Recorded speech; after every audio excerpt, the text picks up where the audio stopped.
Bienvenue sur votre chaîne préférée Akhbar el-Bled de Hassan Atlemsan. Et voilà que le mariage France-Algérie est voué à l'échec. Ce mariage constitué d'un acte du mal hostile et contre les intérêts du royaume du Maroc. Ce mariage n'a pas perduré. Paraît-il, la mariée n'était pas vierge. Et voilà que l'Algérie rappelle son ambassadeur il y a juste un instant.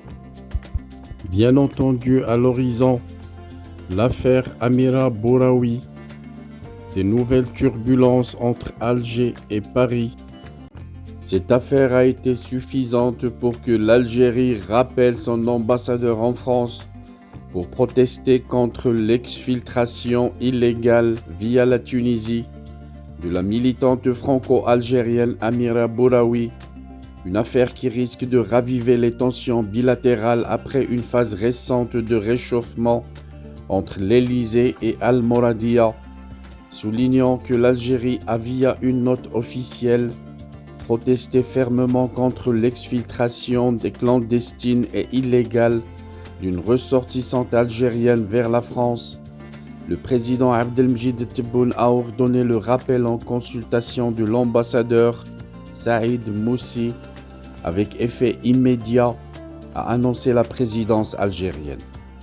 Arrêtée en Tunisie vendredi dernier, d'où elle risquait d'être expulsée vers l'Algérie, la militante politique et journaliste Amira Bouraoui a finalement pu embarquer lundi soir sur un vol à destination de la France.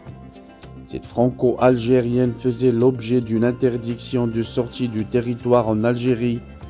Elle avait été interpellée par la police tunisienne alors qu'elle cherchait à prendre un avion pour la France, munie de son passeport français.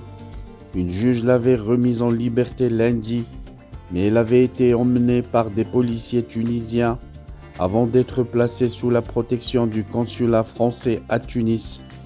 Selon le quotidien français Le Monde, elle a été accueillie quelques heures à l'ambassade de France avant d'obtenir du président tunisien Kais Saïd l'autorisation de rejoindre la France. Dans sa note officielle aux autorités françaises, Alger a dit avoir exprimé la ferme condamnation par l'Algérie de la violation de la souveraineté nationale par des personnels diplomatiques, consulaires et de sécurité relevant de l'État français. Ces personnes ont participé à une opération clandestine et illégale d'exfiltration d'une ressortissante algérienne dont la présence physique sur le territoire national est prescrite par la justice algérienne, selon cette note. L'Algérie a rejeté ce développement inadmissible et inqualifiable qui cause un grand dommage aux relations algéro-françaises, selon la même note. Mercredi matin, le journal gouvernemental Al-Moujahid avait dénoncé dans un éditorial un acte très inamical envers l'Algérie et envers la Tunisie. Politique française, cette politique française d'un pas en avant et 10 en arrière n'apaise pas les esprits et jette le froid sur les relations bilatérales à quelques semaines de la visite d'État que devrait effectuer le président Tebboune en France, selon le quotidien francophone. Une visite de M. Tebboune à Paris a été programmée pour le mois de mai au cours d'un entretien téléphonique à la mi-janvier avec son homologue français Emmanuel Macron. Après un grave coup de froid à l'automne 2021, Paris et Alger avaient scellé un réchauffement de leurs relations à l'occasion d'un déplacement du président français à Alger en août dernier. Les deux chefs d'État avaient signé en grande pompe une déclaration commune pour relancer la coopération bilatérale. En octobre, la première ministre française Elisabeth Borne, accompagnée d'une quinzaine de ministres, s'était rendue à Alger pour concrétiser cette réconciliation à travers des accords dans l'industrie, la création de start-up, le tourisme et la culture. Amira Bouraoui, médecin de formation âgée de 46 ans, s'est fait connaître en 2014 avec son engagement dans le mouvement Barakat, qui a mené une campagne contre le 4e mandat du président défunt Abdelaziz Bouteflika. Elle a tenté plusieurs fois de quitter l'Algérie ces derniers mois pour rendre visite à son fils établi en France, mais en vain selon le site du média algérien Radio M, où elle animait depuis septembre une émission politique. Amira Bouraoui a remercié tous ceux qui ont fait en sorte qu'elle ne se retrouve pas une autre fois derrière les barreaux, mercredi sur sa page Facebook, citant les ONG Amnesty International et Human Rights Watch, les journalistes et les personnels consulaires de l'ambassade de France en Tunisie. Elle a assuré que son départ pour la France n'est pas un exil et qu'il sera de retour très vite en Algérie.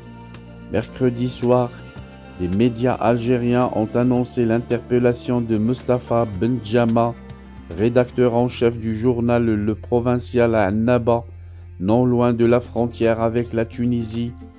Avant son arrestation, il a dit à des collègues avoir été contacté au préalable par la police, lui demandant des informations sur la sortie d'Amira Bouraoui du territoire algérien et leur avoir répondu n'avoir rien à avoir avec cette affaire. Voilà donc l'axe du mal contre les intérêts du Maroc et contre son intégrité territoriale que l'Algérie a essayé de tisser avec la France et avec la Tunisie aussi, se fragilise, tellement têtus les dirigeants algériens ne sont même pas incapables de mener une campagne contre le Maroc avec des alliés qui savent que l'Algérie a tort et qui savent que l'Algérie, au lieu de s'occuper de son développement, s'occupe du voisin et se fâche de ses alliés à chaque fois qu'ils s'approchent du royaume du Maroc. Oui, un mariage difficile entre l'Algérie et la France. Difficile d'allier deux mentalités différentes, deux mentalités qui s'opposent. La mentalité des dirigeants algériens qui date de plusieurs siècles. Difficile de lier deux cultures différentes. La culture française européenne très ouverte, la culture tunisienne très ouverte également, à une culture du troc, une culture primitive qui ne pousse plus que dans le cerveau des dirigeants algériens. Et c'est justement pour cette raison que l'Algérie échoue à chaque fois de constituer un axe du mal contre les intérêts du Maroc, tellement ils s'isolent, plus ils essayent de nuire au Maroc, plus ils essayent de troquer leur gasoil contre l'hostilité contre le Maroc, plus ils seront voués à l'échec.